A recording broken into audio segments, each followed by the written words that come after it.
السلام علیکم خواتین و حضرات۔ پاکستان میں اس موجودہ حکومت کے دور میں یہ گردان تکرار سے سنی جاتی ہے کہ پاکستان کی تاریخ میں پہلی دفعہ اور گزشتہ حکومتوں کی وجہ سے، اور اس حکومت کو یہ بھی اعزاز حاصل ہے کہ اس حکومت میں بے وقت کی راگنی الاپی جاتی ہے۔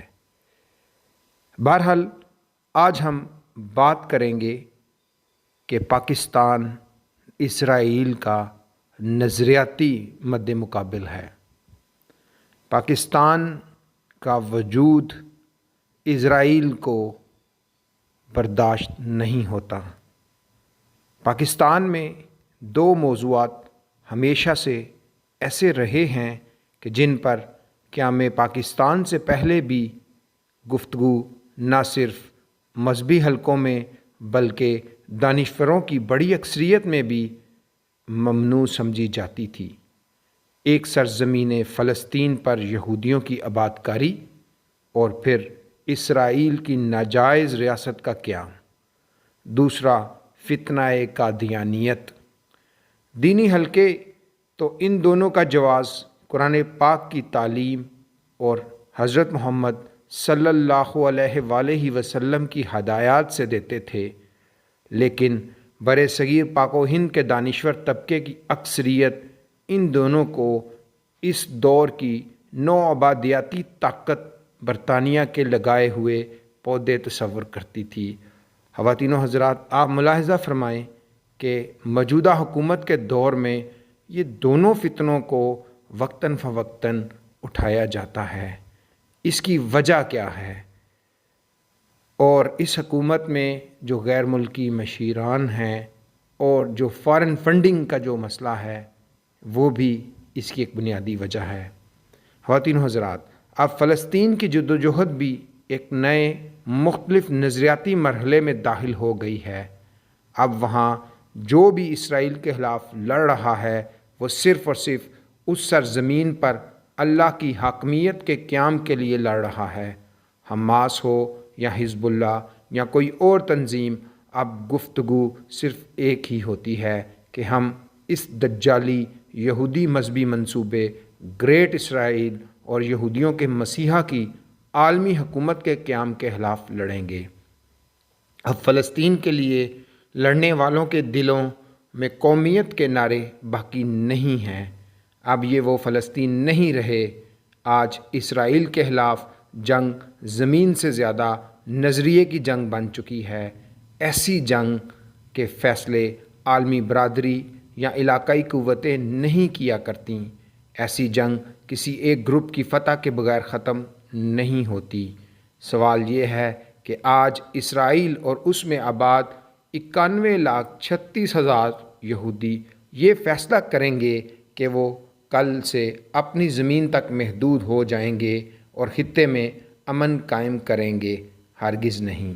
اس لیے کہ یہ وہ لوگ ہیں جو خود یا ان کے آباء و اجداد Paris, London, Berlin, new York اور برسلز جیسی خوبصورت آبادیاں، اربوں ڈالرز کا کاروبار اور کروڑوں ڈالرز کی جائیدادیں چھوڑ کر حیفا اور تل ابیب جیسے صحرائی خطے میں ایک مقصد کی تکمیل کے لیے آ کر آباد ہوئے تھے۔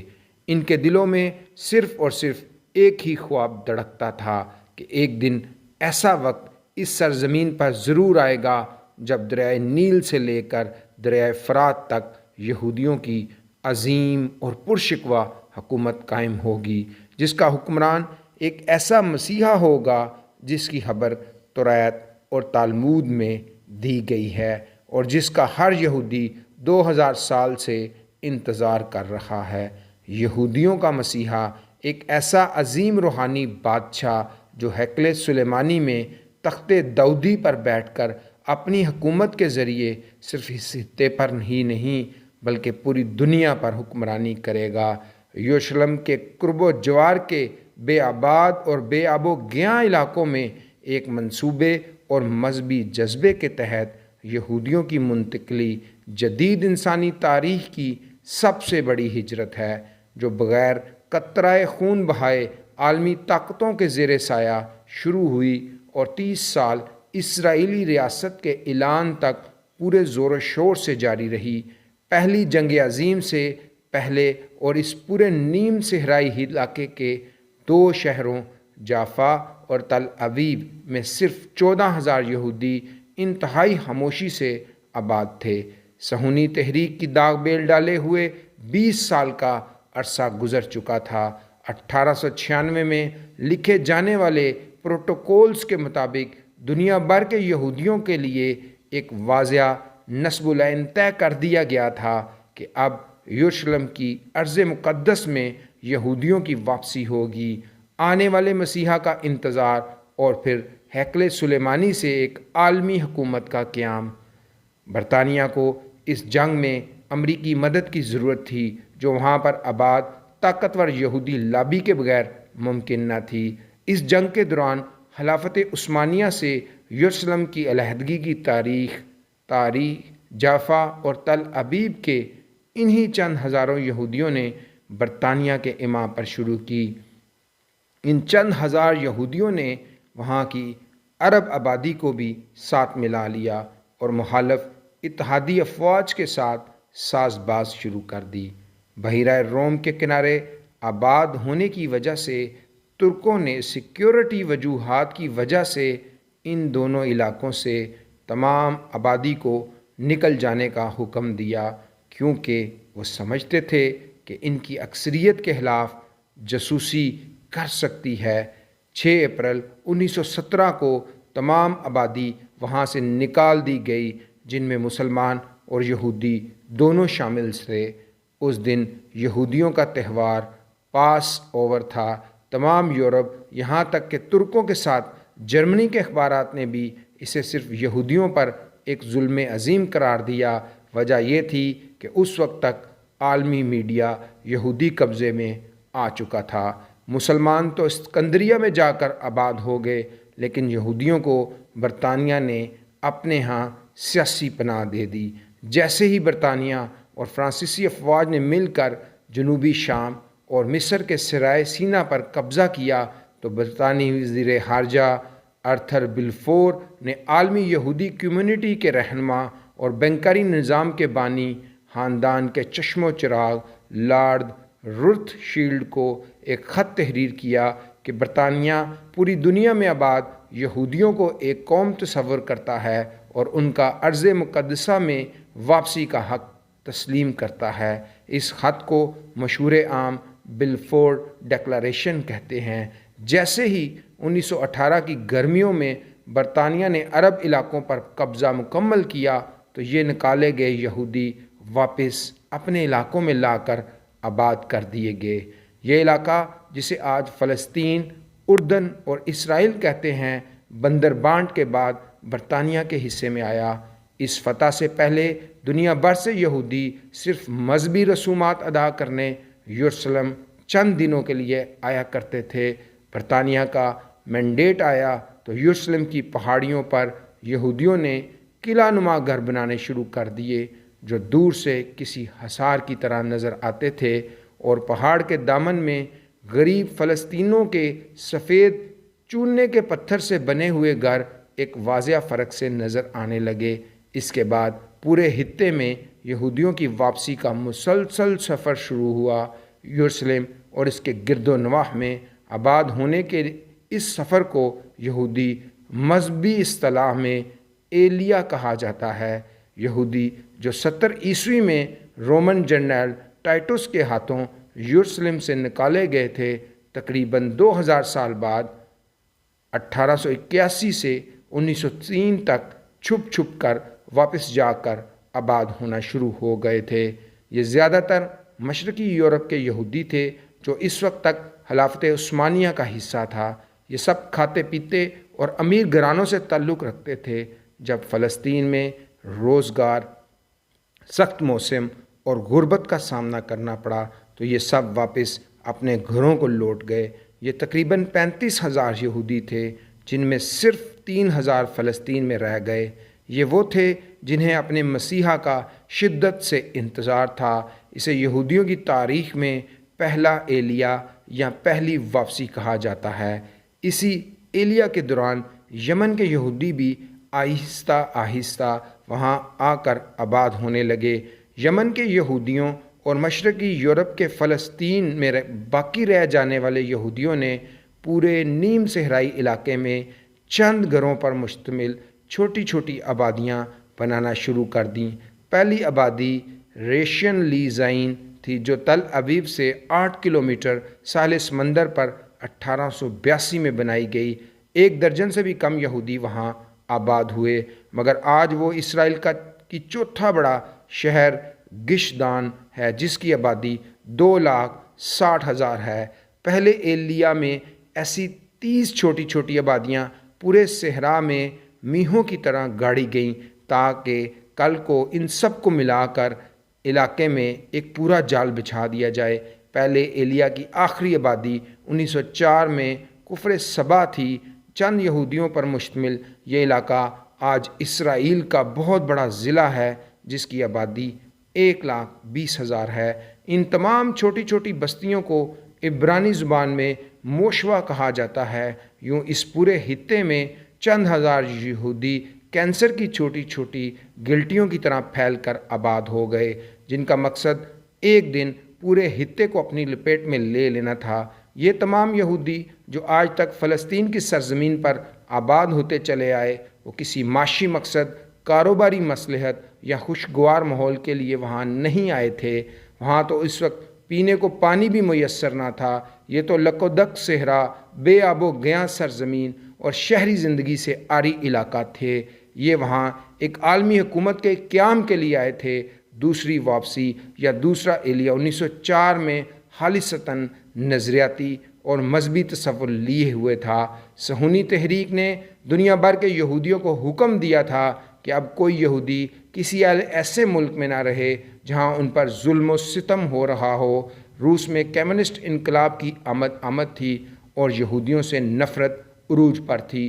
یہودیوں کی اکثریت وہاں سے بھاگ کر امریکہ میں جا کر آباد ہوئی، لیکن 40,000 یہودی اپنے مسیحا کی عالمی حکومت کا خواب لے کر تل ابیب کے علاقے میں آ کر آباد ہو گئے، جو اس وقت ایک چھوٹا سا صحرائی گاؤں تھا۔ انہوں نے وہاں ایک چھوٹی سی مہاجر بستی آباد نہیں کی، بلکہ ایک چھونی کی طرح اپنی ایک نجی اجتماعی و دفاعی فوج بھی بنائی جسے ہاشومر کہتے ہیں۔ برطانیہ نے علاقے کا انتظام سنبھالا تو تیسرا ایلیا شروع ہو گیا جو 1923 تک جاری رہا، اور فلسطین میں جہاں جہاں یہودیوں نے چند گھروں میں بستیاں بنائی تھیں، یہ سب وہاں جا کر مکھیوں کے چھتے کی طرح آباد ہونے لگے۔ تیسرے ایلیا کے آخری یعنی 1924 تک 90,000 یہودی مزید آباد ہو گئے۔ اب امریکہ کے یہودیوں نے ایک چال چلی۔ انہوں نے امریکہ میں ایک قانون منظور کروایا کہ چونکہ یہودیوں کا امریکہ میں داخلے کا کوٹا ختم ہو گیا ہے، اس لیے مزید یہودی یہاں نہ آئیں۔ اس کے بعد چوتھے اور پانچویں ایلیا میں دنیا بھر سے یہودی صرف فلسطین میں برطانوی سرپرستی میں آباد ہونے لگے۔ یہ تمام انہی چھوٹی چھوٹی پرانی بستیوں کے گرد آباد ہوتے چلے گئے۔ ہر آبادی کے لیے اپنی ایک مسلح نجی فوج بنائی گئی تھی، اور جب ایک اکثریتی تعداد اس علاقے میں اکٹھے ہو گئی تو برطانیہ نے 12 اپریل 1947 کو اقوام متحدہ سے کہا کہ ہم فلسطین کو چھوڑنا چاہتے ہیں، اس لیے آپ اس کا کوئی حل نکالیں۔ اقوام متحدہ نے ایک قرارداد 181-11 29 نومبر 1947 کو منظور کی، جس کے تحت تل ابیب، جافا اور بیر شابا وغیرہ پر مشتمل یہودی ریاست بنا دی گئی، جبکہ غزہ اور مغربی کنارہ فلسطین کے پاس رہنے دیا۔ جبکہ یہ فیصلہ بھی کیا گیا کہ یروشلم کا پورا شہر اقوام متحدہ کی نگرانی میں رہے گا۔ مئی 1948 کے آغاز میں برطانوی افواج وہاں سے نکلیں اور 14 مئی کو اسرائیل کی ریاست قائم ہو گئی، ایک ایسی ریاست جس کا مقصد یہودیوں کے لیے ہوم لینڈ نہیں بلکہ پوری دنیا پر عالمی حکومت قائم کرنا تھا۔ اپنی ہنستی بنستی دنیا کو چھوڑ کر ویرانوں میں جا کر آباد ہونے کے محض دو مقاصد ہوا کرتے ہیں۔ پہلا یہ کہ آپ پر عرصہ حیات تنگ کر دیا گیا ہو اور چھپتے چھپاتے ایسی جگہ پر آباد ہو جائیں جہاں کوئی تلاش نہ کر سکے، اور دوسرا یہ کہ آپ عشق اور محبت میں مجنوں ہو جائیں یا گیان کی منزلوں کے راہی بنے ہوں۔ اسرائیل کے ویرانوں میں یہودیوں کی واپسی عام انسانوں کی ہجرتوں سے بالکل مختلف تھی۔ وہ روزگار کی تلاش میں یہاں آئے تھے اور نہ سرسبز و شاداب کھیتوں کی آبادی کے لیے۔ انہیں اس ویرانے میں آباد ہونے کی لوریاں گزشتہ 2000 سال سے دی جاتی رہی ہیں۔ ہر یہودی بچے کو اس خواب کے ساتھ پروان چڑھایا جاتا رہا کہ وہ ایک دن ارض مقدسہ جائے گا، جہاں اس کے آنے والے عظیم مسیحا کی فوج کا حصہ بن کر لڑے گا، جس کی پوری دنیا پر عالمی حکومت قائم ہوگی۔ اسی لیے اسرائیل کی ساخت ایک قومی ریاست نہیں بلکہ ایک گیریزن یعنی چھونی جیسی ہے۔ آپ اسرائیل کے تمام قوانین، اصول حکمرانی، طرز زندگی، یہاں تک کہ شہروں اور علاقوں کے دفاعی نظاموں کا مطالعہ کر لیں، یہ آپ کو ایک بہت بڑا کنٹونمنٹ نظر آئے گا، جس کے ہر شہری کے لیے کم از کم 3 سال فوج کی ملازمت ضروری ہے۔ اسرائیل کا وجود ایک خالصتاً مذہبی عقیدے اور نظریے کی بنیاد پر استوار ہوا۔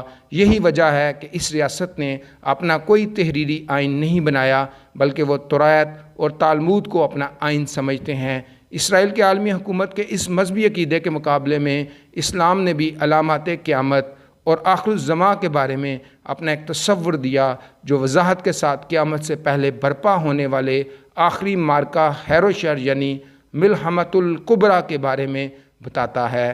عزیزان گرامی، اس کے بعد ہم آپ کو اگلے پروگرام میں یہ بات بتائیں گے کہ کس طریقے سے یہ جو یہودی جس کا ہم نے آپ کو پس منظر بتایا، قرآن و سنت کے مطابق یہ ہم مسلمانوں کے نظریاتی مخالف ہیں، اور ہر 2 صورتوں میں ہم کسی بھی صورت ان کو تسلیم نہیں کر سکتے۔